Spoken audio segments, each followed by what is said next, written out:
Okay, hi, my name is Stephanie. I'm a graduate student at the University of Toronto in the Department of Applied Psychology and Human Development. I'm here with Dr. Jamaal Matthews for our next Motivation Monday video. Dr. Matthews is a professor of psychology and education at Montclair State University. His research focuses on motivation in mathematics in urban schools and how race, the sociocultural context, and teachers can shape students' beliefs about mathematics. Thank you so much for being with us, Dr. Matthews. No, thanks for having me. It's a pleasure.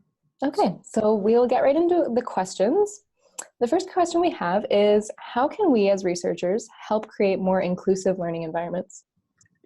I think I believe we need to be, a bit more intentional about terms like, inclusive and equity, and prevent them from being purely rhetorical devices that we use, to make our research, appear more relevant. In higher ed and ed research, we throw around these terms so often, many times even carelessly, that we can, diffuse them of their meaning. So I think we really need to challenge one another to be clear and precise about what we mean when we hearken to these terms, inclusive, equity, social justice, and so on. For me, I feel like I really take a psychological perspective to inclusion. So for me, that means, the provision of access without having to sacrifice, diminish, or deny any part of oneself, in order to have that access. So for example, we could, increase the representation of marginalized students of color in AP classes, or perhaps women in STEM.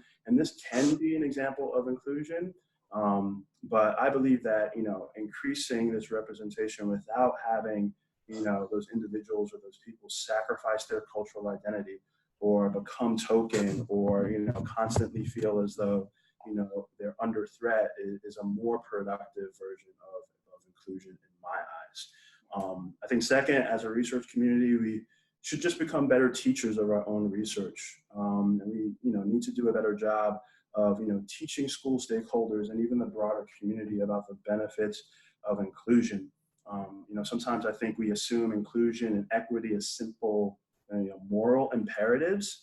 But as researchers, we can also draw on, what the research has to say about the tangible benefits of inclusive environments. And then I think, most practical, I think about, the work that I do, with math teachers. I often tell math teachers that we have to present the content or the math in a way that, students see themselves in the mathematics. They see their experiences and they see their values, represented. It's not enough to simply include marginalized individuals into, formal conversation from purely a participation standpoint, but their values and their understandings also have to be, acknowledged and honored, in those environments as well. Yeah, thank you. That's a great answer. So really going beyond the semantics of the words, inclusion as a check off of our list and making sure that we're finding meaningful ways to integrate and understand each other and understand all the benefits of increasing equity and inclusion. Yeah, great. Thank you. So our next question is, one of the major challenges in studying underrepresented groups, particularly as it pertains to questions of intersectionality, is that of sample size. Do you have any suggestions for overcoming this kind of barrier? Yeah, that's a really great question. Regarding the reference to intersectionality, I think we have to be really careful there. The question is endemic of some of the potentially problematic ways that, psychologists can elevate large-scale research as having greater merit than other forms of research. And, we know that psychology has always had a propensity towards larger sample sizes, generalizability, and so on. However, we know that these are not the only ways of producing reliable and valid information. And I think that sometimes our partiality towards these tendencies can be particularly hasty with emergent constructs like intersectionality, or when we're doing research with underrepresented groups that we may know very little about. Intersectionality is really still in its infancy, and I believe requires more theorizing and thus grounded research instead of large-scale research. And I think, the same can also be true for more general research with underrepresented populations. Most practically, I believe the best way to recruit healthy samples of underrepresented students is to build real partnerships with those communities and find avenues of mutual benefit, for the work. We can't just continue to do work on these populations, but really have to shift toward working with these populations for our mutual benefit. And I think that's also part of the reason why we see more of a shift to, research practice partnerships and, perhaps, less so towards, large survey studies. So, when we think about underrepresented groups, we really have to remember that, the theories that we esteem to study them were likely not created with them in mind, number one. Number two, the measures that we use to study them were likely not validated on them. And then three, many of us who do study these groups may not share, the background experiences or the cultural perspectives of these groups. So those are really important things to consider about how well do we, really know the group. And considering all of that, you have to be really particularly sensitive and thoughtful about our work with underrepresented groups. And we, can't just jump into work with these populations with our misappropriated measures or conceptions, collect our large samples and then, conduct analyses, make conclusions. Otherwise, we'll just have more of the same of what we've always had. I think we need to be more thoughtful and have more grounded approaches and more partnership approaches. Yeah, absolutely. Absolutely. That kind of leads nicely into my next question, which is that quantitative research up to this point has often included race as a control variable. So how can researchers move past controlling for race as a variable, and what types of methods do you think can help accomplish this? Yeah, so, psychology definitely does have, quite a history of using race as a control or moderator variable. And, I imagine a lot of people watching this may question, well, what's wrong with that? And, in fact, I think there are a number of things that's wrong with that, but probably one of the most important is that, this practice really reduces race. It reduces race to an explanation of variance in some outcome, which is really problematic because it actually doesn't help us learn anything about the cultural group, in question or how they are actually experiencing the construct. And I think as researchers, that's what we really care about, and that's what we really, want to or would like to learn.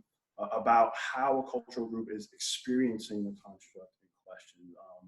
But more productive, but perhaps less common methods to operationalizing race and culture are, as I mentioned, trying to capture a part of the actual experience of the cultural group in question.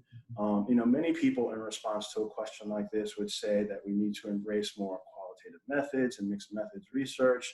And that's certainly true and can open up some nice avenues in our research. But, for those who do research and experimental methods and will continue to do those, there are, valuable opportunities there as well. And the goal in that type of research really needs to, there's a need for us to be creative in how we operationalize a cultural experience of the group in question versus simply operationalizing the culture through some sort of categorical variable. So examples of this, might include microaggressions. So microaggression is an actual cultural experience, that many disenfranchised, underrepresented populations have to go through.